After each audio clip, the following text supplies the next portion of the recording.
Hi guys, I am so happy because summer is finally here, and so it's time to talk about one of my favorite subjects, which is sunscreen. One of the questions I get often is, are alternative sunscreen formats like SPF setting sprays, powders, things like that truly effective? So today I'm going to dive a little bit more deeply into some of those formats. Okay, so let's start with this SPF scalp powder, and I've also seen like SPF dry shampoos.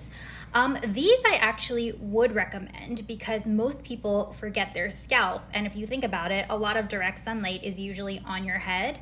Obviously, I think the best solution is going to be if you put a normal sunscreen all over your scalp, but let's be real, it's greasy and most people do that. Like, you don't want to put mountains of sunscreen in your hair. And so this one is something I actually would highly recommend to keep your scalp safe. Okay, so now let's talk about SPF foundation. So this is just an example from MAC, but in general, this is not something I would recommend using for sun protection. Unless you're Meredith Duxbury, most people are not using enough foundation for it to really have impactful SPF coverage. And what I mean by that is you might have seen on TikTok, other social media, the 3-finger recommendation from Derms, which is 3 fingers full of products to cover your face effectively with SPF moisturizer. I doubt most people are using that much foundation all over their face. And so if you're only using like little dots, like dime size amounts on your face, then you're not getting enough protection for sure. And similar to SPF powders, this is the one from Bare Minerals, but I know there are brands like Color Science, for example, that make something similar. These I know can feel great because they don't feel as heavy, they're more matte, but same thing as I was saying with the foundation, where you're probably not using enough to really get enough coverage. And also, powders don't absorb into your skin and they don't have as even of a coverage as you would get with something like a moisturizer. So likely it's not covering and protecting your skin properly. So this one is one that I would skip. So the next one is SPF eye creams. So this one is kind of up to you. What I will say is that an SPF eye cream is fine. There's nothing wrong with them, but you don't necessarily need one. There's a lot of mineral sunscreens that you can use around the eye area, so you don't necessarily need to buy a specific eye product. Obviously, it depends. Just read the warnings and things like that, but usually mineral sunscreens are safe around the eye area. The only thing I'll call out is that I feel like people neglect their eye area when it comes to SPF, so just a reminder that you also have skin around your eyes that needs to be protected.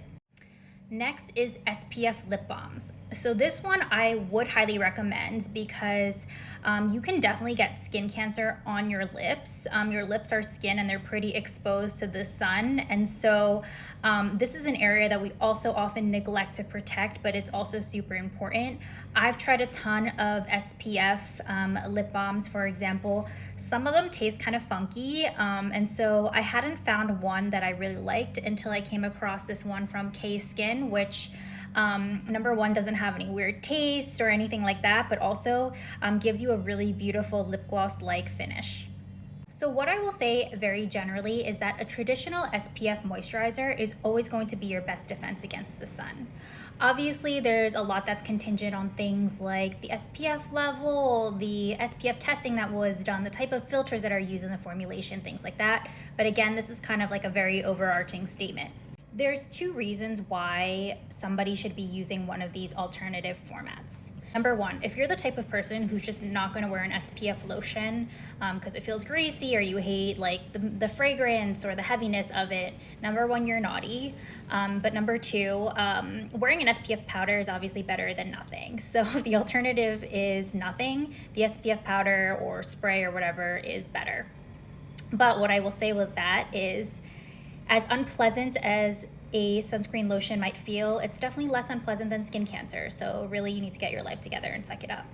So the second reason to use one of these alternative formats is for extra insurance. So I wouldn't use this in place of your SPF moisturizer, but you could definitely try using it on top of your SPF moisturizer to add extra protection and be an extra good student. So if you're going to wear your SPF moisturizer, definitely wear like SPF foundation on top, for example, to maximize your sun protection. I hope this helps, and if you have any questions, feel free to drop a comment on this video, and I hope everybody has an amazing but also sun-safe summer.